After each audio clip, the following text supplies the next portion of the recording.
कहानी की शुरुआत में हम एक बुजुर्ग कपल को देखते हैं जो इस वक्त एक पार्टी में जा रहे थे। रास्ते में उनका हर एक बात पर झगड़ा हो रहा था। जो भी टॉपिक उनके दिमाग में आता उस पर बहस छिड़ जाती। उनका ध्यान एक बार के लिए इतना भटक गया कि एक दूसरी गाड़ी से वह टकराने ही वाले थे। जब वह अपने बेटे के घर पहुंचे, लेरी ने जोन के हाथ में लगी हुई बैंडेज को उसकी शर्ट से छुपा दिया और उसे याद दिलाया कि आज तुम्हें पूरे परिवार को कैंसर के बारे में बताना है। जोन ने कहा कि मुझे बस एक दिन और चाहिए, क्योंकि वह आज की पार्टी को खराब नहीं करना चाहती थी। परिवार ने उनका बहुत प्यार से स्वागत किया। उनकी शादी को 65 साल हो चुके थे। उन्होंने जोन को बताया कि बेसमेंट में उसकी पुरानी फोटो का एक डब्बा मिला है। उनमें से एक फोटो जोन की पहली शादी की है, जो कि लूक नाम के एक आदमी के साथ थी जो युद्ध में मारा गया। इसी बीच लेरी के गले में अचानक से कुछ अटक गया। उसे सांस लेने में दिक्कत होने लगी। वह जमीन पर गिर गया। कुछ सेकंडों बाद ही लेरी की अचानक से आंख खुली। वह चौंक कर एक ट्रेन में उठा। जब ट्रेन स्टेशन पर रुकी तो लेरी ने देखा कि बहुत सारे लोग हॉस्पिटल के कपड़े पहने हुए हैं। वह उनके पीछे चला और जल्दी ही जंक्शन में पहुंच गया। वहाँ लोग अजीबोगरीब बातें बोल रहे थे जो उसे समझ नहीं आ रही थी। लेरी ने रिसेप्शन पर खड़ी लड़की से कहा कि मुझे यहाँ पर किडनैप करके लाया गया है, लेकिन रिसेप्शनिस्ट ने कहा कि ऐसा कुछ नहीं हुआ है। आप यहाँ बैठकर अपने एसी का वेट कीजिए। कुछ घंटे बाद भीड़ कम हो गई और लेरी कुर्सियों पर ही सो गया था। तब एना आई और लेरी का नाम पुकारा। उसने बताया कि मैं तुम्हारी एसी हूँ, मतलब आफ्टर लाइफ कोऑर्डिनेटर। इसका मतलब साफ था कि लेरी मर चुका है और अब एना का काम है उसे सही जगह पर पहुँचाना। लेरी अभी भी इस बात को समझ नहीं पा रहा था कि वह मर चुका है। तभी एना ने लेरी को शीशा दिखाया। लेरी यह देखकर हैरान हो गया कि वह फिर से जवान हो गया है। एना ने बताया कि जब लोग जंक्शन पहुँचते हैं तो उनका शरीर वो वाला रूप ले लेता है जब वह अपनी जिंदगी में सबसे ज्यादा खुश थे। जब एना उसे बिल्डिंग दिखा रही थी तो लेरी बार बार बोलने लगा कि मुझे अपनी पत्नी के पास जाना है। परेशान होकर एना ने उसे एक चमाट दिया ताकि वह रोना धोना बंद करे। मरने के बाद भी रो रहा है, तू पागल है क्या? उसने यह भी बताया कि यह कोई स्वर्ग या नर्क नहीं है, यह बस थोड़े दिन का स्टॉप है जिसे तुम बदल नहीं सकते। एक बार चुन लिया तो चुन लिया। तभी एक अलार्म बजा और लेरी ने देखा कि सिक्योरिटी एक आदमी को पकड़ रही है। एना ने लेरी से कहा कि यह लाल दरवाजे से भाग कर आया होगा, तुम कभी ऐसा मत करना, ठीक है? फिर एना उसे टेम्परेरी रूम में ले गई और उसे अलग अलग धर्मों के हिसाब से आगे की दुनिया दिखाई। लेरी को इस कमरे में 7 दिन तक रहने को मिलेगा, जब तक वह अपनी आगे की जिंदगी को चुन नहीं लेता। अलमारी में उसके मनपसंद कपड़े रखे हुए थे। कपड़े बदलने के बाद लेरी ने टीवी चलाया, लेकिन सारे टीवी चैनल्स पर यह दिख रहा था कि आप अपनी नई जिंदगी यहाँ शुरू करें। नहीं यहाँ शुरू करें। फिर वह जंक्शन घूमने गया। बहुत सारे स्टॉल देखे जो आगे की जिंदगी का सपना बेच रहे थे। आखिर में भोला भटका वो एक बार में पहुंचा। जैसे ही वह बैठा तो एक सुंदर औरत उसके पास आकर बैठ गई और फ्लर्ट करने लगी। वह दिखा रही थी कि तुम्हारी आगे की जिंदगी दिलचस्प भी हो सकती है। जिस पर लेरी ने कहा कि सॉरी दीदी, मैं शादीशुदा हूँ। बारटेंडर लूक ने लड़की को रोकते हुए कहा कि बार के अंदर एडवर्टाइजमेंट करना अलाउड नहीं है, जिसके बाद वह औरत चुपचाप चली गई। लेरी ने लूक से पूछा कि क्या तुम एक एंजल हो? पर लूक ने कहा कि वो भी उसकी तरह एक आत्मा है जो जंक्शन पर अभी नौकरी कर रही है। लेरी अभी भी थोड़ा कंफ्यूज था तो लूक ने उसे रूल बताए। एक बार अगर तुमने आगे की जिंदगी चुन ली तो उसे बदल नहीं सकते। दूसरी किसी जिंदगी में जाना भी अलाउड नहीं है। अगर कोई भी रूल तोड़ा, ज्यादा दिन यहाँ रुक गए या फिर अपनी जिंदगी बदलने की कोशिश की तो तुम्हें वॉइड में डाल दिया जाएगा। वॉइड एक ऐसी जगह है जहाँ पर सिर्फ अंधेरा होता है हमेशा के लिए। उनके बीच अच्छी बातचीत हो गई तो लेरी ने लूक को बताया कि यार, मेरी पत्नी को कैंसर है। मैंने वादा किया था कि उसका ख्याल रखूंगा। अब बुरा लग रहा है कि उससे पहले ही यहाँ पर आ गया। खैर, 1-2 गटकाने के बाद लेरी अपने कमरे में जाकर सो गया। अगली सुबह एना ने बेड पर चढ़कर लेरी को उठाया। बेचारा लेरी चौंक कर उठा। खैर, फिर वह एना से पूछने लगा कि लोग यहाँ पर नौकरी क्यों कर रहे हैं। एना ने कहा कि कुछ लोग यह मान ही नहीं पाते कि वह मर चुके हैं। कुछ अपने परिवार या जिनसे भी वह प्यार करते हैं उनका वेट कर रहे हैं कि वह भी एक बार मरने के बाद यहाँ आ जाएं, तो फिर चले जाएंगे एक जगह पर। और सबसे ज्यादा बुरा तो उनके साथ हो रहा है जो चुन ही नहीं पाते। लेरी ने पूछा कि मेरी पत्नी का क्या हाल है? जोन, वह भी जल्दी मरती होगी है ना? लेकिन एना ने कहा कि यह इन्फॉर्मेशन अभी नहीं मिल सकती। लेरी ने फैसला किया कि वह जोन का इंतजार करेगा। एना ने कहा कि देखो, 7 दिन का स्टे तो फ्री है, उसके बाद तुम्हें भी काम करना पड़ेगा अगर रुकना है यहाँ पे, और साथ ही बेसमेंट में शिफ्ट होना पड़ेगा। कुछ दिन निकल गए लेकिन जवान का कोई अतापता नहीं चला। एना ने कहा कि तुम श्योर हो? इसमें कई महीने भी लग सकते हैं। ऐसा भी तो हो सकता है उसका कैंसर ठीक हो। गया हो। इसके बाद लैरी ने फैसला किया कि वह एक प्यारा सा घर बसाएगा जोयान की याद में, ताकि जब भी वह आए तो सब कुछ एकदम तैयार हो। उस रात लैरी ने अपनी पत्नी के लिए एक चिट्ठी लिखी। उसी वक्त कैंसर से जोन मर गई और वह भी ट्रेन में उठी। अगली सुबह एना लैरी को उसकी नई जिंदगी की तरफ ले जा रही थी। लैरी ने एना को चिट्ठी देकर कहा कि जोन को दे देना, लेकिन एना ने कहा कि यह रूल्स के खिलाफ है। अगर हो पाया तो कर दूंगी, पक्का नहीं कह सकती। लैरी अब स्टेशन की तरफ गया जबकि जोन ट्रेन से उतर रही थी। एस्केलेटर पर लैरी ने अपनी पत्नी को देखा, लेकिन जोन ने उस पर ध्यान नहीं दिया। बेचैन होकर बेचारा लैरी भी वापस हो लिया। वहां जोयान शीशे में अपना जवान चेहरा देख रही थी। दोनों मिले और प्यार से गले लगे। जोन पहले ही समझ गई थी कि वह मर चुकी है। उसने लैरी को डांटना शुरू कर दिया कि इस तरह से कौन मरता है, बेवकूफ हो गया, क्या ध्यान से नहीं खा सकते। तभी वहां रायन आया जो कि जैन का आफ्टर लाइफ कोऑर्डिनेटर है। वो जोन को लैरी से अलग करके उसके पहले पति लूक के पास ले गया, जो बेचारा 67 साल से उसका इंतजार कर रहा था। जोन लूक को देखकर बहुत इमोशनल हो गई। तभी लैरी बीच में कूद पड़ा। अरे कुछ नहीं होता, लोग मर जाते हैं यार, नॉर्मल चीज है। चलो बेबी अपनी दुनिया में चलते हैं, नई मैंने चुनी है आपके लिए। लेकिन जोयान को समझ नहीं आ रहा था कि यह हो क्या रहा है। जल्द ही उसे पता चला कि उसे दोनों में से एक पति चुनना पड़ेगा। इसके साथ वह अपनी मनचाही जिंदगी बसा सकती है। तभी रायन सभी रूल समझाते हुए उसे कमरे में ले गया। कपड़े बदलने के बाद अब रायन जोन को उसके ऑप्शन समझा रहा था। तभी लूक वहां पर आया। डर के मारे कि उसे दोनों में से एक को चुनना होगा, जोन ने दरवाजा ही बंद कर दिया। रायन का तो कहना था कि लूक बहुत अच्छा है, वह 67 साल से तुम्हारा यहाँ पर इंतजार कर रहा है। उधर लैरी एना के सामने गुस्सा निकाल रहा था। एना ने बताया कि मेरा और जो रायन है ना, मतलब जैन का, ऐसी हम पहले रिलेशनशिप में थे, हमारी लड़ाई हो रखी है ना, तो वह जान के भी तुम्हारे अगेंस्ट संगीत बोल रहा होगा। लेकिन लैरी कहने लगा कि मेरी और जैन की शादी 65 साल की है। इतने साल तो वह लुखालुक जिंदा भी नहीं रह पाया। हमारे साथ बच्चे हुए पूरी जिंदगी बिताई है हमने। उधर ज्वेन और लूक जंक्शन में वॉक पर गए। वह दोनों थोड़ा अजीब सा महसूस कर रहे थे। अचानक दो गार्ड्स एक आदमी को पकड़ने के लिए भागे जो अपनी चुनी हुई जिंदगी से भाग रहा था। एक गार्ड ने लूक को हाय कहा और तुरंत जयान को पहचान लिया, यह कहकर कि आखिरकार अब पहुंच ही गई यहाँ पर। यह सुनकर ज्वेन को बहुत अच्छा लगा क्योंकि इसका मतलब साफ था कि लूक उसके बारे में बात करता है।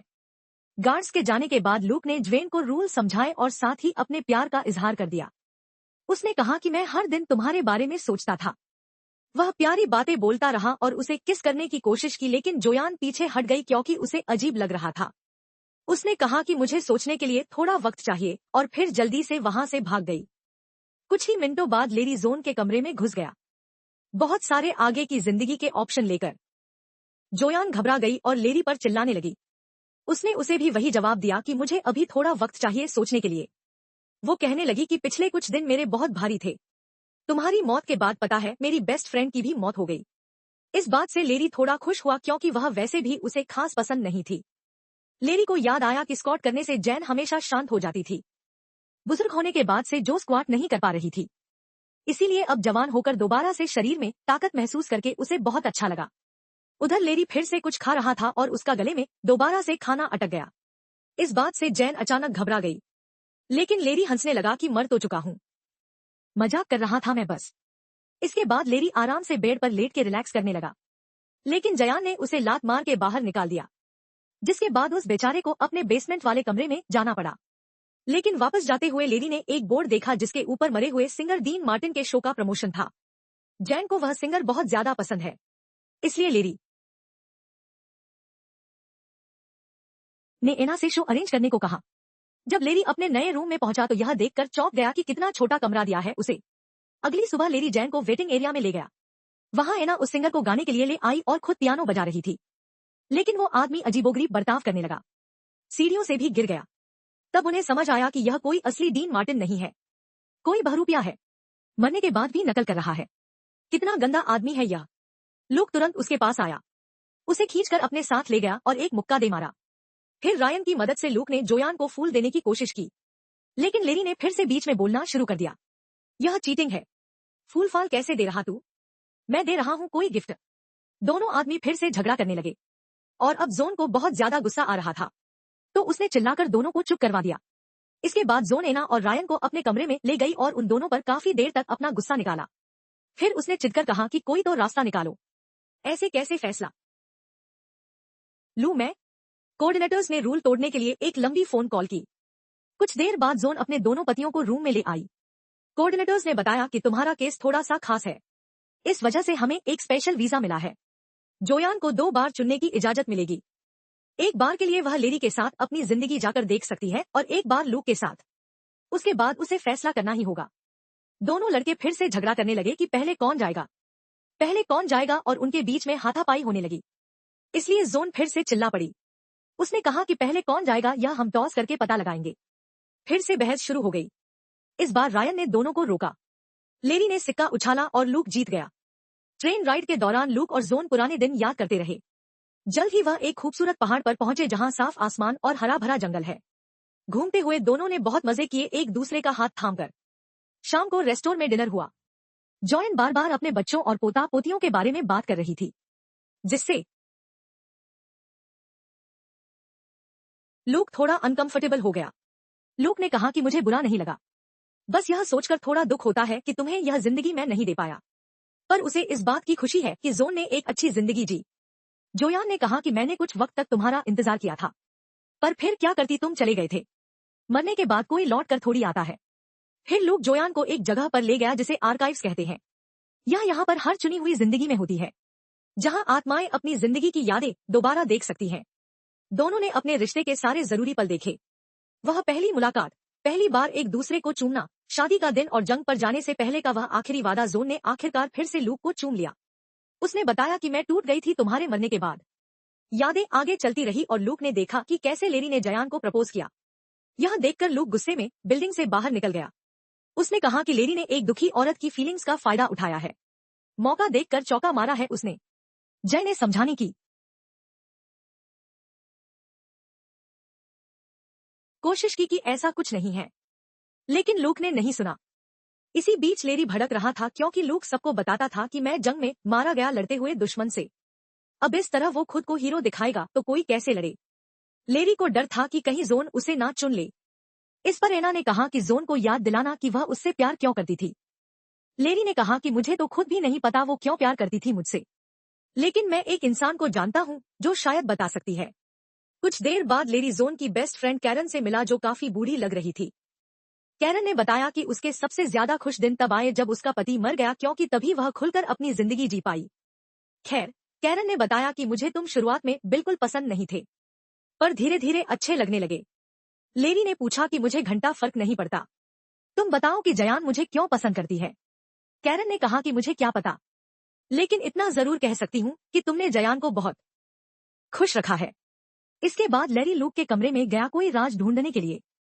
दीवारों पर निशान है जो दिखाते हैं कि लूक अपनी मौत के बाद हर एक दिन गिन रहा था और अपनी किताब में वह जोन की ड्राइंग्स बना रहा था। तभी लूक वहां आ गया और लेरी पर चिल्लाने लगा कि तूने जोन के साथ गलत किया है। जब वह दुखी थी तो तूने मौके पर चौका मारा है। दोनों बेकार सी लड़ाई में उलझ गए। इसी धक्का मुक्की में लेरी का लेटर उसकी जेब से गिर गया। अब लूक कहने लगा कि जहां पर तुमने प्रपोज किया उस जगह को मैं और जोयान अपनी खास जगह मानते थे, तो सीधी सी बात है जोयान वहां पर मेरे जाने के बाद अकेला महसूस करेगी। तूने उसी चीज का फायदा उठाकर पटा लिया उसे। अगले दिन लेरी जोयान को एक दूसरी जिंदगी दिखाने बीच पर ले गया। वो जिंदगी काफी पॉपुलर थी तो बहुत सारे लोग थे वहां पर। वह दोनों बातें करने लगे और एक दूसरे को चूमने ही वाले थे कि तभी एक लड़के ने बॉल से लेरी को मार दिया और फिर मूड खराब करने के लिए कहने लगा, तुम्हें पता है मैं कैसे मरा। खैर, बाद में दोनों समुद्र में अपनी बोट लेकर गए। लेरी ने जोन से माफी मांगी कि तुम्हारी मौत के वक्त मैं साथ नहीं था। साथ ही वह इस तरह की बातें मारने लगा कि हमारे बच्चे हमें साथ देखते तो कितने खुश होते। इस पर जोन कहने लगी कि तू मेरा दिमाग बदलने की कोशिश कर रहा है ना, चालाक कहीं के। बच्चों की बात किसको बता रहा है। और उनके बीच में फिर से झगड़ा हो गया। अब जोन कहने लगी कि तुम समझ नहीं पा रहे मेरी सिचुएशन। मैंने अलग अलग वक्त पर तुम दोनों से ही प्यार किया है। तुम दोनों के साथ सारी जिंदगी रहने की कस्में खाई हैं। इस पर लेरी कहने लगा कि अगर मैं लूक की जगह होता तो मैं भी तुम्हारा इंतजार करता। वापस आकर जोन ने लेरी के साथ अपनी बीती यादें देखना चाहा, पर लेरी ने मना कर दिया। उसका कहना था कि यादों में इंसान खुद को खो सकता है। वो जोन को इससे बचाना चाहता था। जो एन को लगा कि लेरी डर रहा है कि पता नहीं क्या निकल आएगा। खैर, दोनों किनारे पर बैठकर अपनी पहली डेट की बात करने लगे। लेरी ने कहा कि मैं बस तुम्हें हमेशा एक बेहतर जिंदगी देना चाहता था। उधर जंक्शन में लूक को लेरी का वो लेटर मिल गया। उधर जोन और लेरी अपनी डेट से वापस आए। एक दूसरे को चूमा तो लेरी ने कहा कि मुझे फर्क नहीं पड़ता, हम कहाँ पर जाते हैं? बस साथ होने चाहिए। तभी लूक ने लेरी का वो लेटर जोयान को दे दिया। यह पढ़कर जोयान को पता चला कि लेरी तो लगभग चला गया था। बस उसने जाते वक्त उसे देख लिया तो रुक गया। फिर उनके बीच एक और झगड़ा शुरू हो गया। जोयान ने लेरी को सेल्फिश कहकर पुकारा। इस पर लेरी ने कहा, तो मैं भी तो तेरी सेकंड चॉइस था। और यह लुखा लूक, इसने भी बहुत सारी आत्माओं के साथ गुलुगुलू की है। इस पर लूक गुस्से में चिल्लाया कि 67 सालों में 2-4 आत्माओं के साथ गुलुगुलू कर ली तो क्या हुआ? इंतजार तो मैं जोयान का ही कर रहा था ना। आखिर आत्मा की भी कोई नीड्स होती है। अब दोनों कहने लगे कि एक बार चुन लो, बस हमें नहीं पता। लेकिन अभी जोयान को और वक्त चाहिए था, इसलिए कोऑर्डिनेटर्स दोनों आत्माओं को वहां से ले गए। कैरन थोड़ी देर बाद जोयान के पास एक ड्रिंक लेकर आई और तब जोयान फूट फूट कर रोने लगी। कैरन ने उसे संभाला और उसका ध्यान भटकाने के लिए अलग अलग फन बूथ्स पर लेकर गई। जोयान शराब पीते हुए अपनी हालत बताती रही। तब कैरन ने उसे याद दिलाया कि तुम मर चुकी हो, याद है?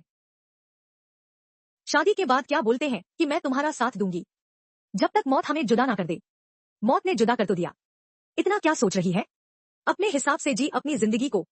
उधर बाहर में लेरी और लूक भी काफी ज्यादा पी रहे थे। 4-4 पैग लगाने के बाद उन दोनों के बीच में भी बॉन्ड बनने लगा। वो एक दूसरे की तारीफ करते हुए कहने लगी कि वह लड़की हमारे लायक नहीं है भाई, हम दोनों बहुत बढ़िया इंसान है यार। अगली सुबह जो एन हैंगओवर में पड़ी थी, लेकिन उसने फैसला बना लिया था। उसने अपने दोनों पतियों को बुलाया और कहा कि मैं बहुत खुशकिस्मत हूँ कि तुम दोनों के साथ जिंदगी बिता पाई, लेकिन अब मैं एक को चुनकर दूसरे के लिए बुरी नहीं बन सकती। मुझे हमेशा गिल्ट महसूस होता रहेगा, इसीलिए मैं तुम दोनों को ही नहीं चुनूंगी। मैं अपनी बढ़िया जिंदगी जी रही हूँ, तुम अपनी जियो। बाद में जयान तैयार हुई और फैसला किया कि वह कैरन के साथ अपनी आगे की जिंदगी बिताएगी। दोनों दोस्त मजे करेंगे। उधर लैरी ने लूक को बताया कि तुम सही थे, मैंने उस जगह पर इसलिए प्रपोज किया था क्योंकि मैं तुम्हारी यादें जोन के दिमाग से निकाल देना चाहता था। मर भी शायद इसलिए गया क्योंकि तुम्हारी शादी की पिक्चर देख ली थी। इस पर लूक ने भी जवाब दिया कि तूने जोन के साथ जो जिंदगी जी है उससे मुझे भी बहुत जलन होती है। फिर लेरी को याद आया कि उन सबका शरीर वैसा दिखता है जैसे वह अपनी जिंदगी के सबसे खूबसूरत पलों में दिखते थे। लोग बिल्कुल वैसा दिखता है जब जोयान उससे शादी करने को मान गई थी। लेरी वैसा दिखता है जब जोयान उसके दूसरे बच्चे के साथ प्रेग्नेंट थी।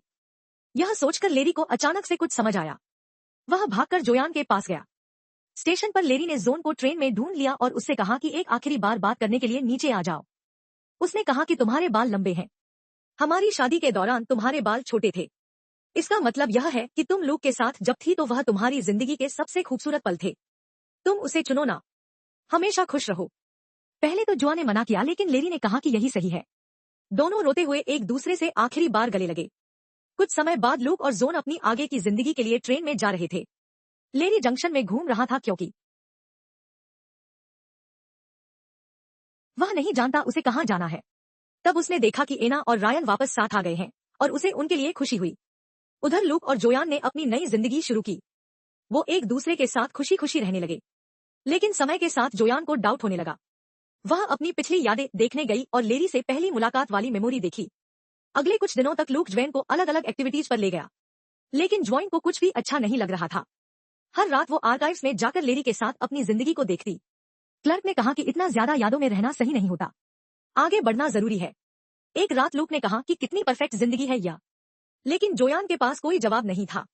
अगली सुबह लूक फिर से किसी हब पर जाना चाहता था, लेकिन अब जोयान टूट गई। उसने कहा कि उसने लूक को चुनकर गलती की।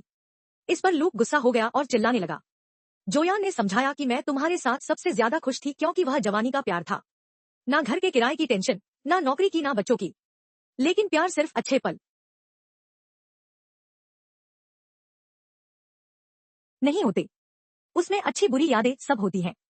उसने कहा कि तुम 67 साल पुरानी जोयान से प्यार करते हो, लेकिन मैं अब बदल चुकी हूँ। जोयान ने फैसला किया कि वह वापस जाने की कोशिश करेगी, चाहे पकड़ी ही क्यों ना जाए। वह रोते हुए बोली कि मैं तुमसे प्यार करती थी लेकिन अब लारी से करती हूँ। कुछ घंटे बाद जोन भागने का प्लान बनाते हुए चाकू से दरवाजा खोलने की प्रैक्टिस कर रही थी। तब लूक वापस आया और कहा कि मैं तुम्हारी मदद करूंगा। दोनों आर्काइव्स में गए, वहीं पर वो लाल दरवाजा था। अब लूक क्लचक के सामने दुखी होने का नाटक करने लगा। भाई मेरी जिंदगी बर्बाद हो गई यार, मैं बहुत परेशान हूँ। जैसे ही गार्ड का ध्यान भटका जोयान चुपके से अंदर चली गई। लूक भी नॉर्मल क्लाइंट बनकर अंदर चला गया। दोनों ने अपनी शादी की यादें देखी और एक आखिरी बार अलविदा कहा। जोयान अपनी मेमोरीज के पीछे जाकर लाल दरवाजे में घुस गई, जो उसे अपने बचपन की यादों के कॉरिडोर में ले गया। अलार्म बजने लगा और गार्ड्स आ गए। जोन जल्दी से भागकर लूक की मौत वाली मेमोरी के दरवाजे में घुस गई। वॉशिंग मशीन के दरवाजे ने उसे लैरी के साथ झगड़े वाली मेमोरी में गिरा दिया। गार्ड्स पास आ रहे थे। जयान ने दरवाजे को कुर्सी से ब्लॉक कर दिया और जल्दी से ऊपर भागी जहां उसे अपना पुराना वर्जन दिखाई दिया। बूढ़ी जयान ने मरते हुए भी लेरी का नाम लिया, जबकि हमारी जवान ज्वेन बेड के नीचे छुपने की कोशिश करने लगी। गार्ड्स उसके पीछे थे, लेकिन ज्वेन अब रेंगती हुई ट्रेन ट्रैक्स पर पहुंच गई। टनल से होते हुए वह जंक्शन में वापस पहुंच गई। रिसेप्शन पर वह लेरी के बारे में पूछ रही थी, लेकिन उसी वक्त उसका वांटेड नोटिस आ गया, जिसके बाद उसे दोबारा से भागना पड़ा। बूथ एरिया में वह रायन और एना से टकरा गई। उन्होंने उसे छुपा दिया और गार्ड्स को गलत डायरेक्शन बता दी। जोन ने पूछा कि लेरी की आगे की जिंदगी कहाँ है, और कोऑर्डिनेटर्स ने जो जवाब दिया उससे वह हैरान रह गई। लेरी को तो जोन के बिना कोई जिंदगी चाहिए ही नहीं थी। अब वह भागकर जल्दी से लेरी के पास पहुंची, जो बार टेंडर का काम कर रहा था। दोनों ने एक एक पैग लगाया, जिसके बाद जयान ने लेरी से कहा कि तुम मेरे साथ चलो, लेकिन मैं पहले ही बता दूं कि मैं रूल तोड़कर यहाँ पर आई हूँ। मेरे साथ फंस सकते हो। लेकिन लारी ने बिना सोचे समझे हाँ कह दिया। कुछ पलों बाद उन दोनों ने एक ऐसी जिंदगी चुनी जो बिल्कुल उनके शादी वाले घर जैसी है, जिस मोहल्ले में उन्होंने अपनी पूरी जिंदगी बिताई थी। वीडियो पसंद आई तो लाइक कर देना, चैनल को सब्सक्राइब कर लेना।